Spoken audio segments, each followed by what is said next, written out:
along, it'd be great. So yeah, I'll walk you to start off with. I thought we'd walk through the course selection card.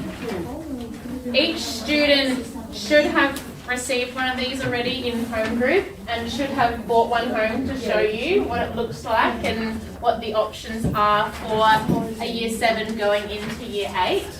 So obviously the front is just a rundown of what the foundation of year 8 really is, and that is PBL, and we'll explain the differences in PBL from year 7 to year 8 in our next couple of slides. But if we flip over to the back of the course selection card, this is the most important bit almost, and where the selections are actually made.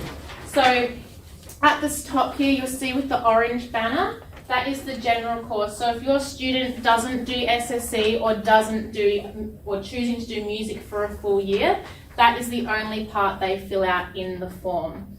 You'll see that there's 3 boxes underneath that. Our first box is the arts, so they get to pick one thing from the arts that they might want to do, and it's a ranking system. So we're listing 1 to 4, 1 being their first preference, 4 being a preference that they're okay with but not their top, and that you have to at least do 1 in each of these. So they must do an art subject, they must do a design and technology subject, and they must do a language. So we have the arts, drama, an introduction to music, and just general art. For digital tech, we have food and textiles, so that's cooking as well as looking at materials and working with materials, and our fabrication and digital tech, so that's more of the woodwork, metalwork, looking at CAD design, things like that. And then we have language options, and this is different to what has been at the school historically. So we've got 2 language options happening now next year. The first one being Spanish, which has been run at Wirreanda for many years now. But we're really excited to offer Auslan as an option to learn next year for year 8s. So Auslan is the Australian Sign Language. So we think it's a really valuable thing to have running in schools, as well as becoming more inclusive of the community around us, and also transferable skills into jobs like retail and face-to-face work as well. So we're very excited about that. If you are an SSC student, you're obviously going to pick underneath the SSC banner, okay? So you, on the night, will tick that box and you'll go see one of our SSC staff, and they will authorise that you are being put into SSC for the next year. You should have no problems with that. Dan Gale should be around, or even Heather Lees, our SSO, who works with the SSC students. And they pick from 1 to 3, I believe, because that one subject has already been filled with SSC, okay? But you do need to pick 1 in each box, okay? So it could be a 1, 2, 3, or a 3, 2, 1, whichever way you want to muck around with it. For year 8s, we do offer a full year of music if they are passionate about that subject. That conversation needs to happen with our music teacher, Melanie DeLuc, and she'll be available on the course counselling night as well to sign off and authorise that as well. So if your student is really passionate about learning an instrument or doing voice, that's something you can look into, and that's a full year that they then do that program. And then once again, you would pick only 3 subjects down below that. Once that is all filled out, you can then look at any additional opportunities that you might be interested in partaking in, particularly the student voice and leadership opportunities. That's things like house captain, sports captains, and our peer mentoring program. So I'm not too sure if you're aware, but we have a peer mentoring program here at Wirreanda Secondary School.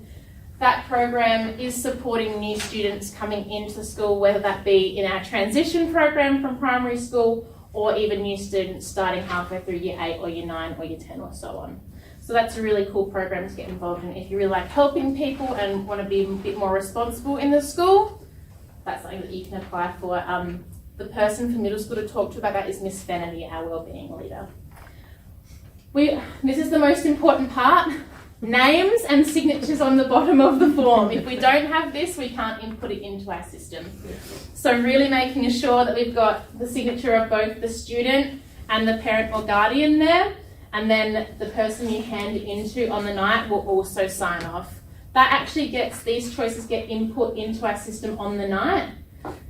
So please make a time to come and have a conversation with us about this, because first in, best dressed with choices.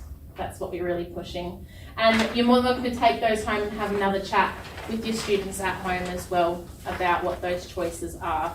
So it's really about navigating which colour you fall under, and then from there, if you have forgotten what was said, it's all written there under that heading. Yeah. All right.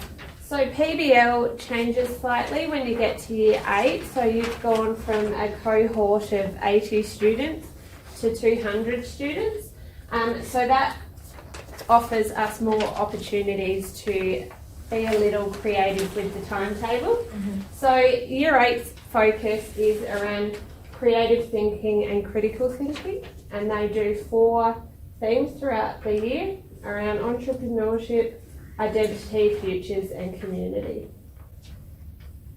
This is where we can do some pretty cool things. So you'll go into a village at the start of the year. So I teach the Blue Village, and we have 50 students in our village, and we team teach. So it's a really good opportunity to get some specialised people in to team teach and run workshops. So majority of the time you're in your village, but we can break off into tribes, which is what a normal class would be like, and then we can break off into crews. That's when we're doing our group work, but there's also individual sections throughout the course. So it's a great opportunity to get to know more people, but also to work with more people. We're really trying to set our Wirreanda students up for future life, and you're always going to have multiple people you need to work with. Yeah. I think the biggest change, obviously I'm one of the year 7 PBL teachers, and I've got a few students in this room right now, but we're going from a class of say 27 to a big group of 50 might be very daunting, but it actually creates more flexibility in terms of group work, who we match people with, and support staff coming into the classroom as well. The one other thing about year 8 PBL is the elective is not included in PBL. So right now, year 7s change electives every term. That will not happen in year 8. Your electives are separate from the PBL curriculum that we deliver. All right, so they'll still have the same teacher for English and HASS and science and maths, but they're the only 4 subjects you really have PBL for next year. Okay.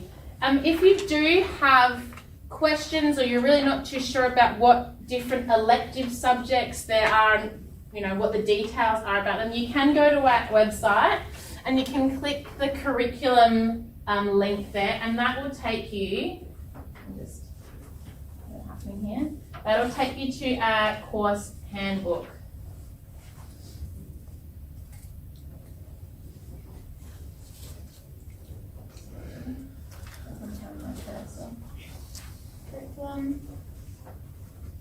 And then you obviously click the year 7 to 9 course handbook,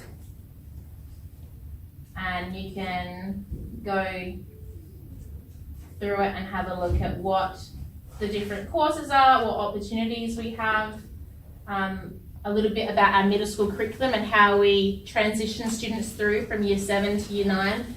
At the end of year 9, getting them ready into that senior secondary side of schooling. So there's the year 7 and our year 8 options. Okay, so it's a really good opportunity to have a read through. If you're not too sure, do I do design and tech? Do I do food and textiles? I'm not too sure. Have a read, get a really good idea of what's actually on offer for those courses throughout the semester.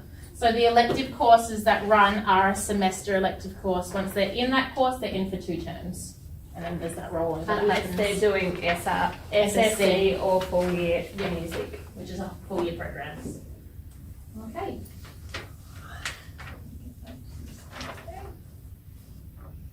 HPE is also a compulsory, so that's why that's not featured on the elective sheet. Yeah.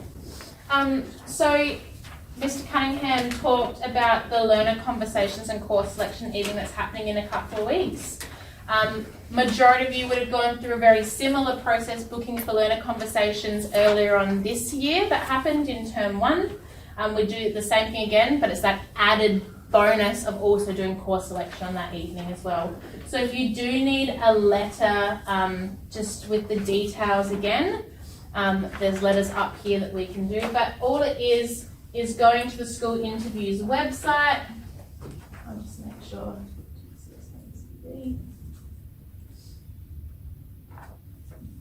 Putting in the code.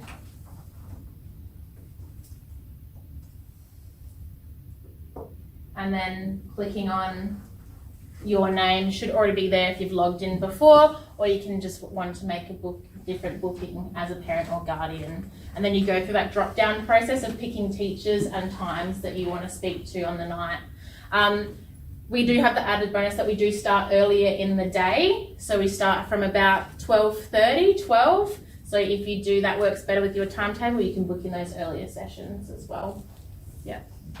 Start from 1. Oh, we start from 1. Yeah. Sorry, I just know I have to be here by 12. You have to be here by 12. Be ready to go. Yeah. So, any questions straight up? If our child doesn't get their first preference, Yeah. is there an opportunity to discuss that and have that reviewed? Yeah, so usually what happens if they don't get their first preference in the first semester, they'll get it in the second semester. It's just about looking at the class sizes for those lines and making sure that they can get it in the second semester. Yeah. If there is an issue, there is the process for them to put in a change of subject form. That has to go through, obviously, a couple of people. Their first person they need to talk to if there is an issue is their home group teacher. And then that will get the ball rolling. But again, we can't make promises because a lot of the tech classes fill up quickly. So if you think that would be your number 1 priority, make sure you get 1 on that one. Yeah. And then obviously a lot of things go into timetabling, class sizes, teacher availability, things like that. So sometimes it does work out better in semester 2 to actually do your favourite classes in semester 2 rather than semester 1. So there's a lot of input behind that goes on. Any other? Yeah. Do you have to do a language? You do.